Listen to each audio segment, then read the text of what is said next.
Good morning, everyone, and welcome to another one of our Realtor Round Tables. Today is March 16th, 2019.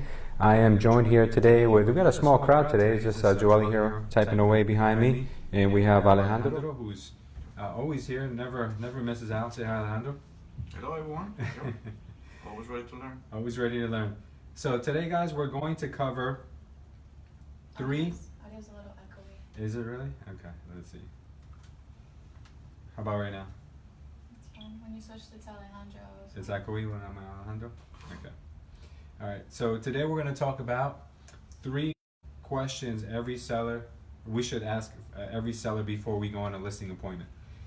So I've been noticing that a lot of my agents have been going on a ton of listing appointments, and I'm very, very grateful for that. And Alejandro, you're probably going to relate to this a lot. And the problem with a lot of the agents that they're having right now is that they're going on all these listing appointments, but they're finding out a lot of times that they're not ready to sell. They are listing with somebody else. They have another agent that's in the family or a friend of the family, or all the decision makers are not there present, or they want way too much money for their house. So what's happening is that you guys are taking out hours out of your day to go meet with these people just to find out that they're not the right client to work with. Right. What if we didn't have to do that? What if we just maybe figured out that there's a series of questions that we should be asking everyone before we leave the office? And if they don't answer those questions correctly, then we shouldn't go on that listing appointment. We should just stay in the office and do some more prospecting. Not everyone has to be an appointment, because a lot of times you can kind of wear them down over time with follow-up calls. You don't need to go in person to actually figure out that they're making the wrong move. Wouldn't you rather find out that all those things are going to be obstacles for you before you leave the office, so you don't have to drive somewhere and spend time, spend money and resources? So today we're going to talk about those 3 things. Alejandro, has that ever happened to you before? Yes, it happens to me a few times. I went to the client house and saw the house, everything. They like it, but they're not ready to sell yet. And like 6 months to a year, and I keep following up with them, and sometimes they just be like, "Oh, I'm busy." So it happens a couple times. All right. Well, yeah, that happens a lot of times to the agents, and they can get really, really demoralized very quickly. I know that you guys think that working with buyers is tough, but working with sellers is really hard too. I mean, you can get burnt out with buyers, and you can get burnt out with sellers.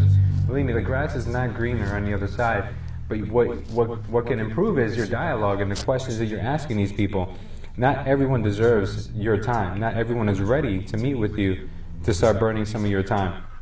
So make sure you ask these questions. Make sure that you know who you're dealing with, who's going to be there, if you even want the listing, because sometimes you may not want the listing. You may not want that listing. It might just become more trouble than it's worth. I don't know if you've ever had any one of those listings where you're like, oh my God, thank God that listing expired, or thank God that seller, decided not to sell, or thank God it closed. Hopefully that's the case, because sometimes there's properties that are just going to be way too difficult to sell because of the price or the location or whatever, or the owner might just be way too difficult. There's been times when people I know, they were just dying to release the client because they just couldn't deal with their nonsense anymore. So we're going to talk about that today. So the first thing that everyone should be asking their client when they talk on the phone is, you need to ask them, is there anyone who you would list the property with? Is there anyone at all in your home that you would list your home with, right? So, are we good on sound? Is that okay? So? Low? High? You can hear yourself. Yeah? Okay. So, is there anyone who you would list with? So, a lot of times you go to the house and you say to the person, hey, I'd like to come over and preview your home, right? If it's a for sale by owner. Or I'd like to come over and see if my investor would like your house. You go over there just to find out that either A, they're a realtor, their spouse is a realtor, their mom's a realtor, their friend's a realtor, or they love their ex-realtor so much they would never sell their house with their ex-realtor. So you really have to ask them. You really have to take time to just ask them. And you don't want to be, obviously, come out and say it like abruptly. You want to throw it into your conversation. So what you'd want to say is something like, is there anyone who you've considered selling your home with before in the past? And they might say, no, I don't have anyone that I'd sell with. Or, yeah, you know what, I have a friend in the business.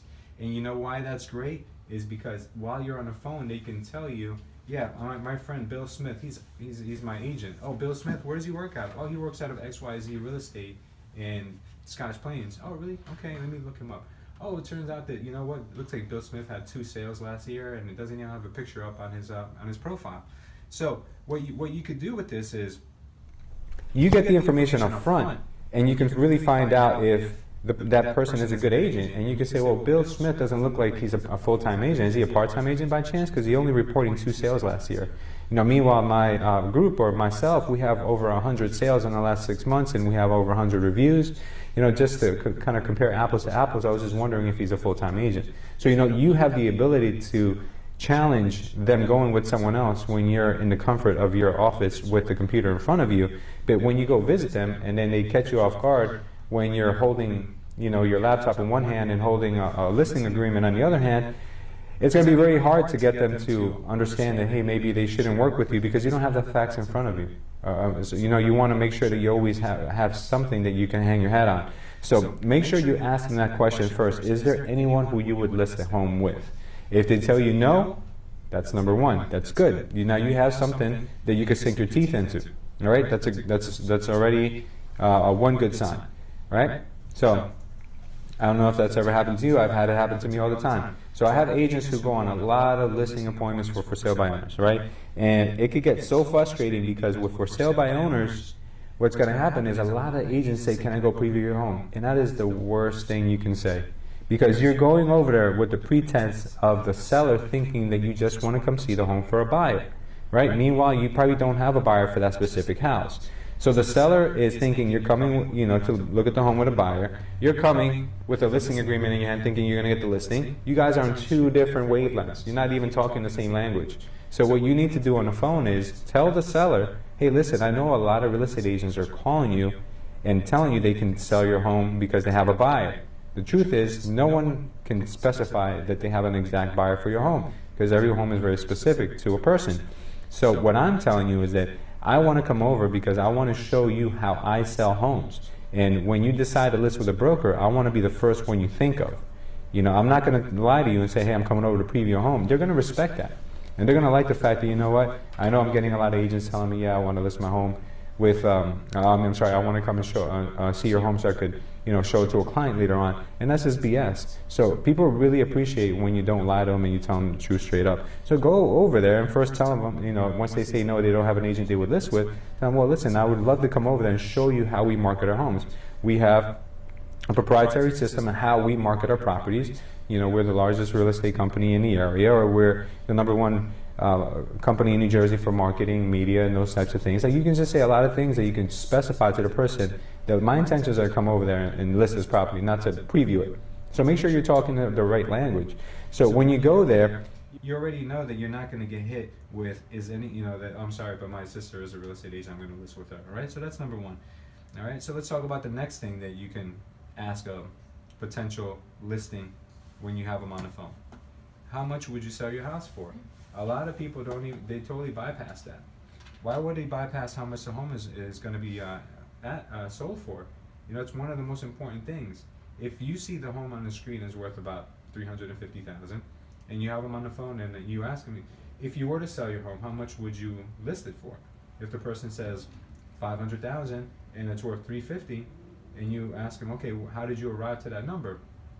Sometimes the people might say, well, it's got a nice ring to it. 500,000 just sounds a lot better than anything else. Well, to be honest with you, sir, no one would overpay for a home nowadays, especially because you know, buyers have a lot of options and they're well educated. You know, maybe 10, 20 years ago when people didn't use the internet as much, but now, you know, people research everything. They research restaurants before they go eat there. You can imagine they're going to research your home before they make an offer.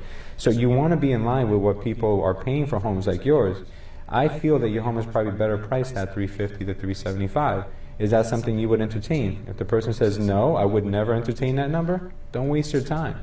Because you're going to go there and you're just going to try to like convince a person who's not willing to sell their home for the right price to list it for the right price. Unless that person gives you a guarantee that if you list it at their price first and it doesn't sell, that they're going to incrementally lower that price or lower that price right away to the number you suggest within a certain amount of time. So you need to have those crucial conversations before you ever leave your office. I don't want to see you guys running around like chickens with your heads cut off, going everywhere and just thinking that I'm being productive, I'm going on listing appointments. Yes, going on listing appointments is better than, you know, staying at home on the couch, but there's also a better way to do it. So I want you guys to be conscious of what's going on. All right? So let me give you guys an example. I had a, when I used to prospect a lot, I used to have people sometimes that would come out of, say some ridiculous things. I had a guy, I said, you know, one of my lines used to be, I was wondering if you would consider selling your home for the right price. And he said, well, what's the right price? I said, well, it all depends on the condition in the market.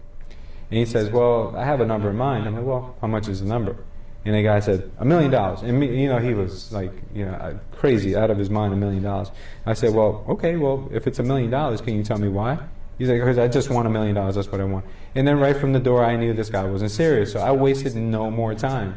But if my conversation was, would you ever consider selling your home? Yes, I would. Okay, can I come over and see the home, you know, Saturday? Sure, go right ahead. You know, if I didn't ask that question, I wouldn't have known I was dealing with a crazy person.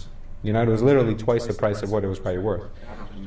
It happens, yeah, exactly. So you have to ask these questions. Sometimes we ask them by accident, and it just so happens to be like, okay, that's way too much. And sometimes it could work in our favor. Sometimes a person may say, you know what, I don't know, 200,000, 250, I don't know what my home is worth. That's the person you want because you can educate them and put them in the right space and where they need to be. So you said that's happened to you before? Yes. Well, give me an example that happened to you. So I was calling the Plainfield. Okay. And the guy picked up and he was like, yeah, I want to sell. I want $1 million. Uh-huh. I said, why do you believe your house worth $1 million? Because that's what I want. That's the only way I'm going to sell my home. Mm-hmm. And I looked it up, and the after repair value is like about 300. So you I'm didn't, like, yo, oh. so you didn't waste your time? Yeah, so I just... All right. Good. All right, so definitely ask for the price. I mean, that's something you guys are going to have to get in the habit of doing. So remember, I always give you guys 3 things to remember. I'll give you 3 things with buyers. I'm giving you 3 things with sellers. Well, kind of like 3.5 with sellers. Because there's one thing that you have to add to the last question that you guys are going to find out in a second. But I want to show you guys right now what I mean by the 3rd thing that you have to ask. So let me show you that real quick. Okay. Don't forget to ask people. This is the most important question out of all 3 questions. People forget this all the time. Okay? So what you need to ask them is, if you like my approach to selling your house, is there any reason why you wouldn't list with me? And I think list with me. Wouldn't the list is not there. Okay, but that's a question you need to ask because what you're doing is you're psychologically preparing the person for you to list their home. If you don't ask that question, then what you have is you just have someone who thinks you're coming over to visit them. Or someone who's lonely and just wants somebody to come by the house. Or somebody who just wants to know what the home is worth. You understand? So you need to ask that right question because if you ask the right question, it's not weird when you pull out the sign and you leave it laying on the side of the house. It's not weird when you have your listing folder out in front of you all the time and you put it on the table. You know, it's not weird because you had the conversation. You said, if you like my approach to selling your house, is there any reason why you wouldn't list with me? How easy is it to ask that question? It's very easy when you practice it and you have dialogue classes and you train and train and train and train. If you ask those 3 questions, you've got yourself a very solid listening appointment. Okay? Train it in Spanish, train it in English, train it in any language that you guys are fluent in because you're going to have to ask it. You understand? So if the person says, yes, I would list my home if everything sounds right, of course, I want to get rid of this thing. Of course, right? So imagine, we ask the person, is there anyone in your family or your friends or your circle who you would list your home with? No, I don't have anybody who I would list my home with. I had a realtor, but he's, you know, I don't know if he's still in the business. Or, you know, yeah, Bill Smith. Oh, really, Bill Smith? Well, let me look up Bill Smith. Bill Smith looks like Bill Smith is a part-time agent. You know, do you want to trust your home to a part-time agent? Because it looks like he only had 2 sales last year on Zillow. Meanwhile, you know, we have about 100 sales in the area. Oh, wow, I didn't know that, you know. Well, you know, maybe I'll give you guys a shot. Bang, so now we went from having competition to having no competition, right? Number 2, how much would you sell your home for? I'd sell my home for $350. Well, your home is worth about $350, so that's a good sign. So bang, right there you have number 2. Number 2 question is answered. Now number 3, if you like my approach to selling your home, is there any reason why you wouldn't sell with me? No, I mean, I want to get rid of this home as soon as possible. I want to get down to Florida before the fishing season's over. Oh, awesome, great. So I'll see you this weekend at 4, right? No, one more thing, right? You want to make sure that when you do go over, if so, will all the decision makers be present? Because what happens sometimes, you go the husband's home, and then the wife's not there, and then the husband tells the wife all about it, and he explains it wrong, and then you have nothing again. So you always need to make sure that when you go, that all the decision makers are present. If not, if you're just trying to kind of get your foot in the door because it's a really hot listing, which I recommend that you don't, because you're gonna have to go twice. You know, you're taking a chance. You're really taking a chance with the person. You're really taking a chance with the person loving you so much that when they go back and talk to their spouse, they're gonna think, "What, did they brainwash you?" You know, like now they got their guard up because, you know, why do you like the person so much? You know, like what is it? You know, like, are you guys in cahoots? Are you guys, you know, like it's weird how people think. So that's why it's good to always get the person or the people that are decision makers there the day you meet with them. So ask that question, guys. It's really important. If you don't get all the decision makers there that day, you're really running a risk. Unless you have an ability to schedule 2 appointments in one, or don't leave the house until you get a follow-up appointment with them so you can come in and present to them. But if you really want to be safe, make sure that you have all the decision makers there. You know, one thing that a lot of the agents struggle with is that they go and they'll meet with an elderly person, and then everything will be perfect. You know, the listing is just about signed, and sometimes signed, and then comes the son or the daughter or the grandson or the son-in-law or somebody in the family who is looking after their affairs and thinks that the realtor is taking advantage of them, and not only throws a wrench in it, but kills the whole transaction a lot of times. It's happened to me. Because you know what, older people are the sweetest people in the world. They will trust you. They'll give you their business without really asking too many questions. But always the son, the daughter, or someone in the family who's looking after the affairs always questions your motives. So when you deal with an elderly person, you always want to make sure that you have all the decision makers present, especially with older people. Okay. Now we have a lot of ways of being able to find that right demographic of having, you know, elderly homeowners, because obviously they're very likely to sell, so we target them a lot of times. So for all my agents who are watching this, make sure that when you do target elderly people, you ask them if there's anyone in their families who's helping them with their affairs, and if they say yes, then you make sure that you go the day that both of them are there. I guarantee you it'll be so much better, 100% better. Recently I went on a listing appointment with Petros. He's been trying to get this lady to sell. Right up until the last minute, right before the sheriff's sale, she's like, "All right, I'll give you an appointment. Come over." I went over with him, not knowing what to expect. I just accompanied him that day. We were, I think, doing some other appointments together too, and it turns out that the daughter was there.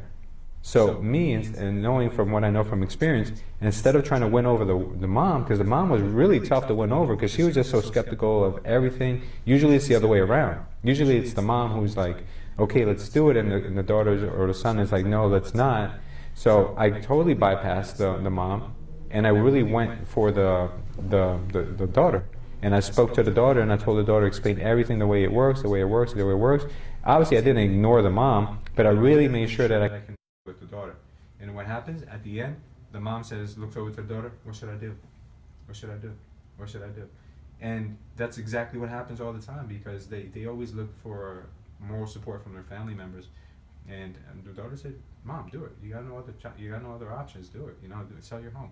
So that's what you have to do, guys. You have to make sure you're asking these questions. So yes, it is more like 3.5 questions, but the third question should flow together. You understand? So what it's going to look like is something like this. Okay. If you like my approach to selling your home, is there any reason why you wouldn't list with me? The person says no. Okay. Well, all the decision makers be home that day. Or if you know it's the husband and wife on the deed, you would say, "Okay, will your wife be home as well at 6 p.m. on Saturday?" "Yeah, she'll be here as well." "Okay, perfect. I'll see you then." If they say, "No, my wife is not going to be home at that time," like, what day do you think both of you guys would be home? If the guy says, "Well, you know, I'm not sure. I'm not exactly sure. Just come over and meet with me," no, that would be excellent. I'd love to meet with just you, but I know what happens from experience. I'm going to tell you. Your wife's going to question everything you tell her, and I don't want to get you in that kind of a situation. So let's just wait till she's available, and we'll just go when both of you guys are there. You understand? So always try to make it like where it's a benefit for them, not for you. Don't ever say, "I don't want to go waste my time and go twice to your home. You want to say, listen, I don't want to put you in that position where you have to explain what I said to you to your wife, and a lot of times that can cause a little bit of confusion and sometimes even arguing. I would just rather go when you guys are together. I'll explain to you guys. You guys can ask all the questions you want, and then we go from there. All right? That's exactly what I would do. That's the approach I would take. And you guys really need to get in the habit of start asking these questions. I don't care if you guys go on less appointments. You guys can go on, if you guys are averaging 10 appointments a month, I don't care if you guys drop that down to 3 appointments a month. But these 3 appointments, you're going to walk away with the listings. If you guys are going on 10 appointments a month right now, you're coming back with 3, isn't it the same thing? You're just weeding it down, but now you have those 7 appointments where you didn't leave the office, and you have that time back in your schedule where you can prospect more, or you can work on more marketing, or you can follow up with your leads. So this really does help you guys out when you guys are trying to balance your work life, or balance more ideas, or put more ideas into practice. So make sure that you guys are getting in the habit of asking the 3 questions for your sellers. So remember, sellers, 3 questions, 3.5, I would call it. And then buyers, you have those 3 questions also. So whether you're meeting with a buyer or a seller for the first time, guys, make sure you have your 3 questions you always ask. Alejandro, do you remember the 3 questions for buyers? Do you remember? Let's see, put you on the spot. How soon are you looking to buy? Okay, 30, 60, or 90 days. Always give them the options. 30, 60, or 90 days. Yeah, okay. because you're painting a picture to them. You're painting a picture to them that these are the only options available. Because if you say when without options, they're gonna say as long as it takes, or in 2 years, or in a year. We're just looking. So you always have to give them those options. If they don't fit that criteria, 30, 60, or 90 days, then they know that they're really not serious at that time. What else would you ask a buyer? Do you already spoke to the lender? Okay, do you pre-approved? Yeah, are you approved? Correct. If they say yes, then what's the 3rd question you would ask? Had you been working with another agent? Are you working with another agent? Exactly. So, see, Alejandro is a great example of somebody who really just shows up to all the trainings and gets the dialogue down, because there's a lot of agents who are going to make these mistakes. Agents that are a lot longer than Alejandro, they're going to make those mistakes because they don't practice. Now, Alejandro, he won't go on an appointment unless he asks those 3 questions, and he won't take a listing appointment now unless he asks these 3 questions. So, we're just doing these training videos, guys, for you guys to become better, sharpen your skills, and hopefully you guys can see some more business and not drop out, because real estate is one of the worst industries for people dropping out. So what we're trying to do is educate you guys so you guys can start really making some money, balancing out your life, so you don't have to work all the time and see no results. And it's funny because we actually have this calculator that I want to show you guys. If anyone's interested in getting it and using it, just let me know. It's something I created. I want to show you guys what it looks like. This is a business plan calculator that I created for my agents. And really all this is you plug in here exactly how much money you want to earn. So let's just say Alejandro wants to earn $200,000 this year. This calculator will tell Alejandro that all he has to do to earn $200,000, and guys, this is not based on 100% commission, all those crazy commissions you hear out there. This is literally on a regular commission schedule. 50 transactions will net you $200,000. Okay, 50 transactions is what, 4 transactions a month? That's not impossible, guys. And in order for you to reach 4 transactions a month, I've got agents who do 4 a week. 4 a month is nothing. All you have to do is follow the criteria that shows here on a weekly basis. You've got your social media posts, 12 social media posts a week, 4 hours of prospecting per week, 4 hours of door knocking per week. If you can't door knock, then take those 4 hours and make it 8 hours of prospecting per week, 4 hours of marketing per week, 4 hours of exercise per week, and 32 calls to your sphere of influence per week. On a monthly basis, you guys should do 2 networking events per month, 2 open houses per month. You should spend 4 hours reading or listening to audiobooks a month, and you should do at least 2 hours of role play per month. Now, as far as staff, if you want to net 200 grand, you're probably going to want to have 1 to 2 people on your staff. Maybe you won't necessarily need that second person by then, but you at least need that 1 administrator. You're going to need that 1 administrator break through to 200 and keep going, because if you reach a plateau, it's because you don't have enough leverage. And next, you may want to think about getting a team member to start assigning some of those buyer leads that you have. So this is a really good way for you guys to start looking at how to scale yourself and scale your business. Okay, if anyone's interested in getting a copy of this business plan calculator, send me a direct message, or you guys can leave a message below on our Facebook Live here. If you're watching this later on YouTube, just send me a message as well, or you can just message us there as well, underneath the messages. Okay, hopefully you guys found today's training valuable. If you did, please don't forget to like it, share it, subscribe, put the notifications on, do everything. You know, and we definitely are taking a lot of pride in these things, and we want to make sure that all you guys, even if you're not working with Culture Estate, you guys are getting educated properly. I know there's a lot of real estate agents out there who are not able to work with outside of our general area, which won't be for long, but we want to make sure that all the agents out there who want to learn are getting this information. So don't feel guilty if you're watching, you don't work here, it's fine. We love all the agents. We want to make sure that we create a better community, better industry. So we're definitely glad that you guys are watching. And if you are watching and you find it valuable, please make sure that you share it with your colleagues from work or your friends or anyone who's thinking of getting into real estate. Also, I wanted to remind you guys, we have Monday morning at 9 o'clock. We have our mastermind training. Don't forget, we've been doing really last Mondays was really good. We've been doing the Grant Cardone training for the last few months, so now we're getting back into our routine of doing the masterminds interactively the way we've been doing it before that.